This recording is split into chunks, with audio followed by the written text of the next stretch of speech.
नमस्कार विद्यार्थी मित्रांनो, इयत्ता 10वीच्या सर्व विद्यार्थी मित्रांचं आपल्या युट्यूब चॅनलवर सहर्ष स्वागत आहे। तर मुलांनो, आपण संकीर्ण प्रश्नसंग्रह 5 संभाव्यता या प्रकरणातील संकीर्ण प्रश्नसंग्रह आपण बघत आहोत। या संकीर्ण प्रश्नसंग्रहातील पहिला प्रश्न आहे, खालील प्रत्येक प्रश्नासाठी अचूक पर्याय निवडा। म्हणजे ऑब्जेक्टिव्ह प्रकारचा प्रश्न आहे। यामध्ये 5 उपप्रश्न आहेत बेटा, आणि दुसरा प्रश्न सुद्धा आपल्याला या ठिकाणी बघायचा आहे। तर पहिला व दुसरा प्रश्न आपल्याला या व्हिडिओमध्ये सोडवायचा आहे मुलांनो। तर हे प्रश्न घेण्याच्या अगोदर तुम्हा सर्व विद्यार्थी मित्रांना विनंती आहे की आपण जर या चॅनलवर नवीन असाल तर सर्वांनी आपल्या चॅनलला सबस्क्राइब करावं व सबस्क्राइब करून त्याच्या बाजूला जे बेलचं बटन आहे त्यावर क्लिक करावं, जेणेकरून मी पाठवलेले प्रत्येक व्हिडिओ तुमच्यापर्यंत सर्वात अगोदर पोहोचतील व आपण या गणित विषयाचा चांगल्या प्रकारे अभ्यास करू शकाल। म्हणून इयत्ता 5वी स्कॉलरशिप गणित ते इयत्ता 10वी गणित मधील प्रत्येक सराव संच व प्रत्येक सराव संचामधील प्रत्येक गणिताच्या अभ्यासासाठी म्हणजेच गणित विषयाच्या परिपूर्ण अभ्यासासाठी आपण आपल्या एस कदम सर या युट्यूब चॅनलला सबस्क्राइब करावं, ही तुम्हा सर्व विद्यार्थी मित्रांना विनंती आहे। तर बेटा, या ठिकाणी खालील प्रत्येक प्रश्नासाठी अचूक पर्याय निवडा हा जो पहिला प्रश्न सांगितलेला आहे, यामधला पहिला उपप्रश्न आहे, खालील पर्यायापैकी कोणती संभाव्यता असू शकणार नाही। संभाव्यता म्हणजेच प्रोबेबिलिटी ज्याला इंग्लिश मध्ये म्हणतात, ही संभाव्यता किती पैकी असते बेटा?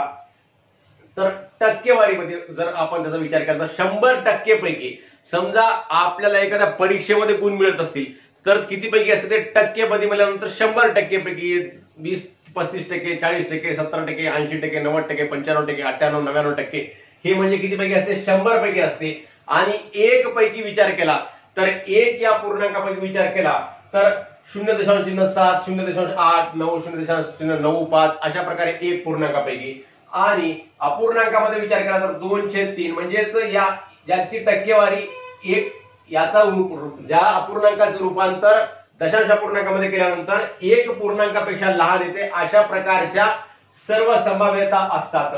मग या ठिकाणी 1.5 सांगितलेला आहे। 1.5 याची जर टक्केवारी काढली बेटा तर 1.5 चं काय होतं बघा, 1.5 याला टक्केवारीमध्ये काढायचं म्हणजे काय करायचं असते? याच्या पुढे दशांश स्थळ 2 स्थळांना पुढे सरकवायचं असते। म्हणजे इथला दशांश चिन्ह 1 स्थळ 5 कडे गेला, 2 स्थळांना पुढे गेल्यानंतर 150/100 होते। मग 150/100 होते, बरोबर आहे। म्हणजेच काय होते? हे 150% झालं बेटा। 150% असू शकते का? 150% म्हणजे 100 पैकी 150% म्हणजे 1 पेक्षा जास्त संभाव्यता असू शकते का? नाही, तर पूर्ण एका गोष्टीची संभाव्यता असते, 1 पूर्णांकामध्ये संभाव्यता असते। म्हणून 1.5 ही संभाव्यता असू शकणार नाही, हे लक्षामध्ये ठेवा। तर हा पर्याय क्रमांक बी जो आहे तो चुकीचा आहे। ही संभाव्यता असू शकणार नाही। 15% असू शकते, 0.7 असू शकते, 2/3 असू शकते। तर अशा प्रकारे आपण याला लिहू शकतो, म्हणजे 1.5 हे चुकीचं आहे। तर दुसरा प्रश्न आहे मुलांनो, एक फासा फेकला तर वरच्या पृष्ठभागावर 3 पेक्षा कमी संख्या येण्याची संभाव्यता। वरच्या पृष्ठभागावर काय काय अंक येऊ शकतात बेटा? फासा फेकल्यावर 1, 2, 3, 4, 5, 6 हा झाला त्याचा नमुना अवकाश। आणि 3 पेक्षा कमी अंक म्हणजे कोणते कोणते झाले? आता याच्यामध्ये 1 आणि 2 हे 2च अंक झाले या घटनेसाठी। मग या घटनेसाठी 2 अंक झाले म्हणजेच काय? NA किती आहे? NA बरोबर 2 आहे, आणि NS किती आहे? NS बरोबर 6 आहे। म्हणून PA बरोबर 2/6 म्हणजेच PA बरोबर NA भागिले NS म्हणजेच 2/6 म्हणजेच आपण वाटल्यास सूत्र लिहून घेऊ थोडक्यामध्ये तुम्हाला करण्यासाठी, NA भागिले NS बरोबर आहे 2/6 म्हणजेच बे 6 म्हणजेच याचं उत्तर काय येते बेटा? 1/3 येते। हे आपल्याला तोंडी करता आलं पाहिजे फास्ट मध्ये, आणि आपल्याला सहज जमू शकते। 3 पेक्षा कमी संभाव्यता म्हणलं बाबा, 3 पेक्षा कमी अंक येण्याची संभाव्यता काढायचं। 3 पेक्षा कमी अंक म्हणजे कोणते कोणते? 1 आणि 2च पडू शकतात, म्हणजे 2 झाला, NA 2 झाला, आणि NS किती आहे? 6 आहे। मग 2/6 चं संक्षिप्त रूप काय होते? 1/3 होते, बे 6 म्हणजेच 1/3 हा पर्याय बरोबर आहे। तर तिसरा प्रश्न आहे मुलांनो, 1 ते 100 यामधून निवडलेली संख्या मूळ संख्या असण्याची संभाव्यता डॅश डॅश असेल। आता मुलांनो, 1 ते 100 मधल्या आपल्याला मूळ संख्या या ठिकाणी लक्षामध्ये ठेवणं आवश्यक आहे। लक्षामध्ये राहणं किंवा आपण त्या काढणं शोधणं खूप महत्वाचं असते. यापेक्षा शोधत बसायला खूप वेळ लागेल. आपल्याला सर्व मूळ संख्या 100 पर्यंतच्या पाठ असणं आवश्यक आहे. या प्रकरणासाठी तुम्हाला पूर्वीच्या व्हिडिओमध्ये सुद्धा सांगितलेलं आहे. तर कोणकोणत्या मूळ संख्या आहेत बेटा 100 पर्यंत बघा बरं.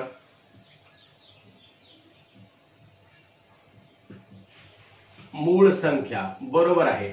एक ही संख्या मूळही नाही संयुक्तही नाही. 2, 3, 5, 7, 11, 13, 17, 19, 23, 29,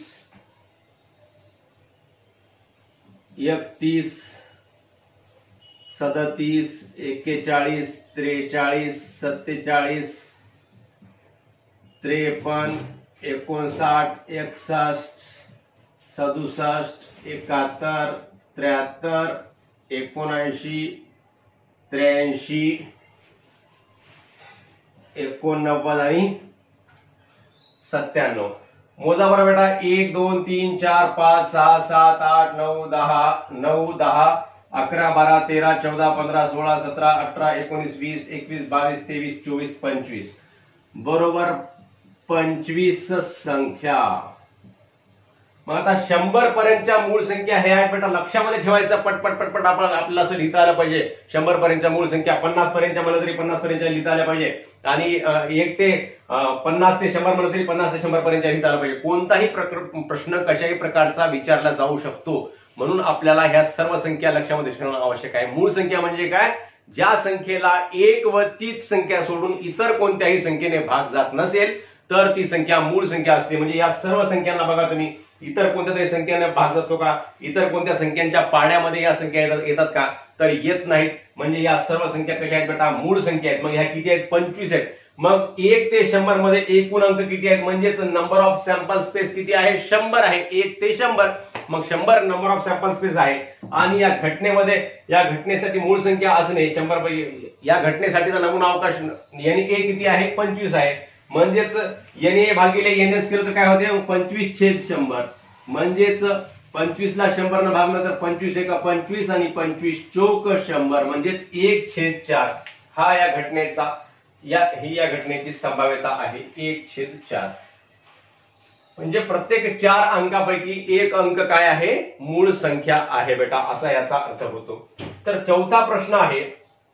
प्रत्येक कार्डावर एक संख्या याप्रमाणे 1 ते 40 या संख्या लिहिलेली 40 कार्डे एका पिशवीत आहेत. त्यापैकी एक कार्ड उचलले असतात. त्या कार्डावरची संख्या 5च्या पटीत असण्याची संभाव्यता द्यायला असेल. तर हा प्रश्न आपल्याला समजला असेल बेटा.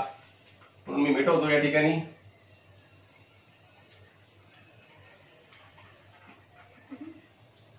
तर काय सांगितले? 1 ते 40 कार्ड आहेत. 1 ते 40 अंक लिहिलेले कार्ड आहेत. तर 5च्या पटीत असणारे कार्ड 40 पैकी मग कोणकोणते असू शकतात? 5च्या पटीत असणारे कार्ड बरोबर कोणकोणते? 5,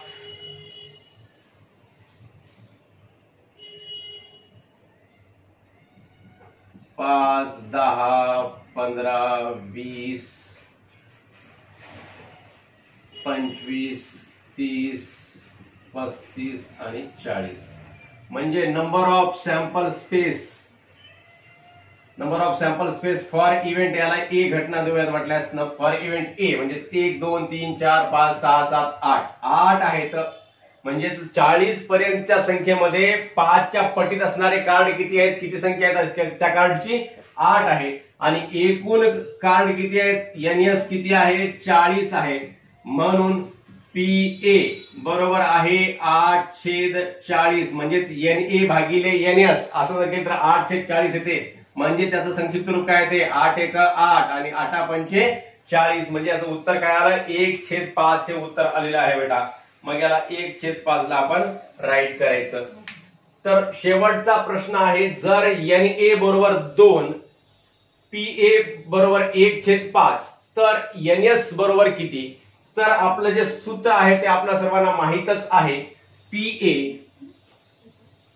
हे 4 नंबरचं आहे उत्तर आणि हे 5 नंबरचं. PA बरोबर आहे NA भागिले NS या सूत्रामध्ये किमती ठेवून टाकायच्या आणि आपलं उत्तर प्राप्त होते. PA किती सांगितलं? 1/5 सांगितलं बेटा. मग PA ची किंमत 1/5 लिहिली, बरोबर लिहिलं. आणि NA ची किंमत किती सांगितली? 2 सांगितली. आणि NS काढायचं आहे तर NS ला NS लिहून टाकायचं. मग काय होतंय या ठिकाणी? 1/5 आहे म्हणजेच 1 चा आणि NS चा गुणाकार होतो, म्हणजेच NS इकडे गुणाकारामध्ये जाते भागाकाराचा, आणि भागाकाराचा 5 इकडे 2 च्या गुणाकारामध्ये जाते. बरोबर आहे, 2 गुणिले 5 होते बेटा. बरोबर आहे 10 हे याचं उत्तर येते. NS किती मग? 10. म्हणजेच पर्याय 1 A हा पर्याय बरोबर आहे, राईट आहे. तर अशा प्रकारे हे आपण 5 ऑब्जेक्टिव्ह प्रश्न सोडवलेले आहेत. तर आपण आता दुसरा प्रश्न सोडूयात. अतिशय सोपे प्रश्न आहेत, आपणा सर्वांना समजले असतील. संभाव्यता ही 1 पूर्णांकाच्या वर असू शकत नाही, 1 पर्यंत असते, किंवा टक्केमध्ये म्हणलं तर ती 100% असते, हे समजून घ्या बेटा. किंवा मग अपूर्णांकामध्ये जर असेल तर ही छेदापेक्षा वरचा अंश कसा असतो? लहान असतो, हे लक्षामध्ये ठेवा. जर इथं अंश मोठा असेल तर ती संभाव्यता असू शकत नाही. हे पूर्णांकामध्ये 1 दशांश चिन्ह पुढे 1, 2, 3, 4 असेल तर ती संभाव्यता असू शकत नाही. 1 दशांश चिन्ह 0 पेक्षा कशी असली पाहिजे? लहान असली पाहिजे, किंवा पूर्ण 1 असली पाहिजे. टक्क्यामध्ये म्हणलं तर 100%च्या वर असली नाही पाहिजे, हे लक्षामध्ये ठेवायचं. आणि हे दशांश पूर्णांकामध्ये तुम्हाला आता सांगितलं 1 दशांश चिन्ह पुढच्या 1 दशांश चिन्हाच्या पुढे 1, 2, 3, 4 असा कोणताही अंक असला नाही पाहिजे. तर अशा प्रकारे संभाव्यता असते. आता आपण दुसरा प्रश्न सोडूया.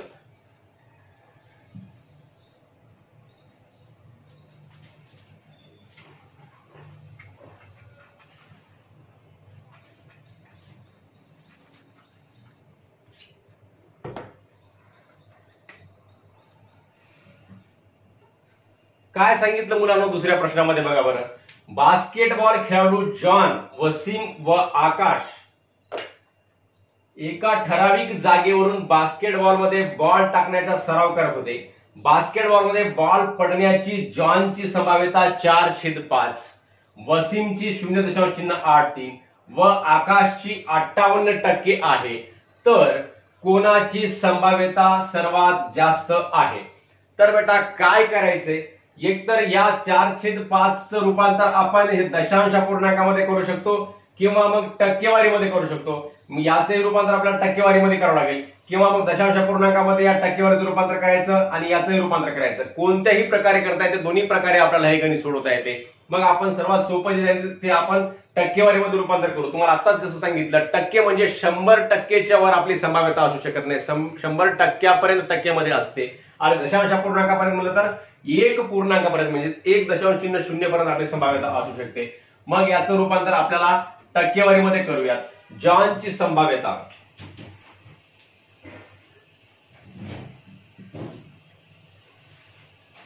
बास्केटबॉलमध्ये बॉल पडण्याची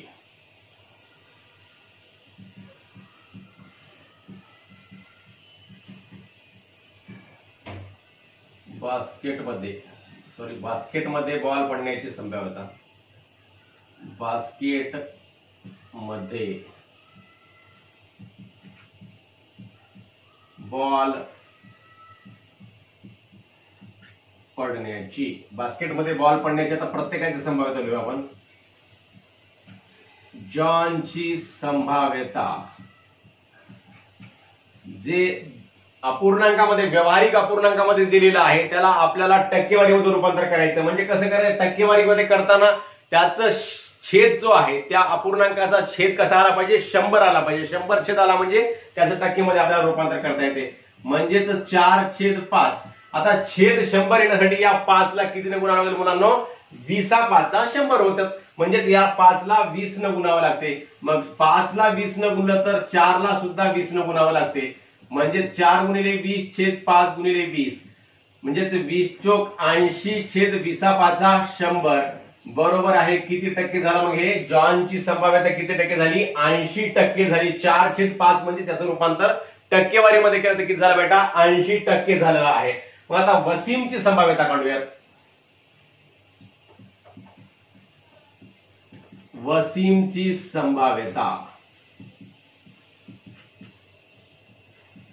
वसीमची संभाव्यता किती आहे? 0.83.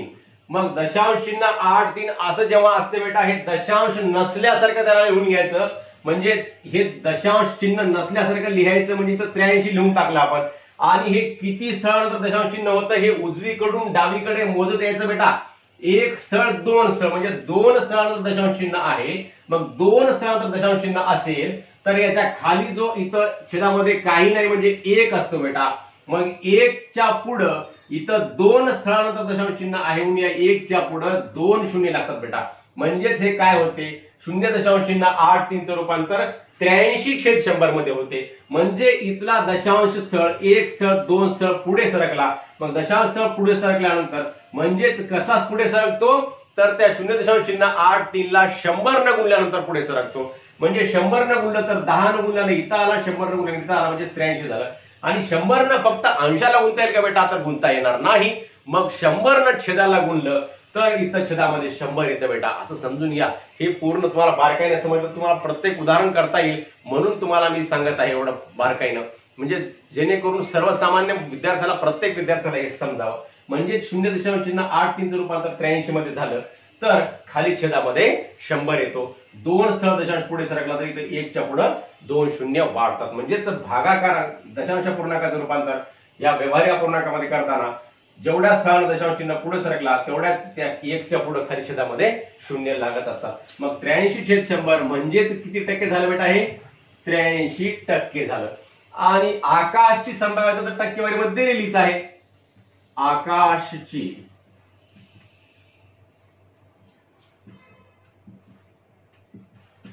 संभाव्यता बरोबर किती टक्के आहे 58% दिलेलीच आहे. तर कोणाची संभाव्यता जास्त आहे आता सर्वांचं माप एकाच तराजूमध्ये मोजल्या गेलेलं आहे टक्केवारीच्या. म्हणजे इथं टक्केवारी इथं टक्केवारी इथं टक्केवारी. आपल्या उदाहरणामध्ये इथं 4/5 दिलं होतं व्यवहारिक अपूर्णांकामध्ये, इथं दशांश अपूर्णांकामध्ये, इथं 0.83 आणि हे देतं शेकडेवारीमध्ये. मग तिघांचंही प्रमाण आपण एकच घेतलं शेकडेवारीमध्ये, तिघांचंही रूपांतर केलं. मग कोणाची संभाव्यता जास्त आहे तर वसीमची संभाव्यता जास्त आहे.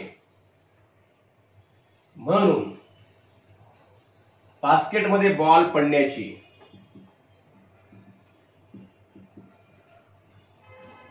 बास्केटमध्ये बॉल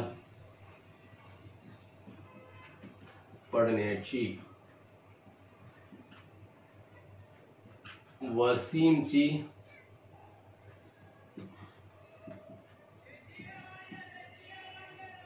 संभाव्यता जास्त आहे. अशा प्रकारे बेटा आपण प्रश्न पहिला आणि प्रश्न दुसरा या ठिकाणी सोडवलेला आहे. आपणा सर्वांना हा व्हिडिओ समजला असल्यास व आवडला असल्यास नक्की आपल्या मित्रांना शेअर करा व व्हिडिओवर लाईक्स व कमेंट सुद्धा अवश्य करा. व मुलांनो इयत्ता 10वीचे सर्व व्हिडिओ पाहण्यासाठी आपल्या चॅनलमध्ये प्लेलिस्ट सुद्धा आपण ओपन करून प्रत्येक व्हिडिओ कोणताही व्हिडिओ बघू शकता. याची आपण याद्वारे आपण चांगल्या प्रकारे अभ्यास करू शकता. ही सर्व विद्यार्थी मित्रांना विनंती आहे. व आपला पुढचा व्हिडिओ आपण घेऊन लगेच येऊयात. तोपर्यंत सर्वांना नमस्कार.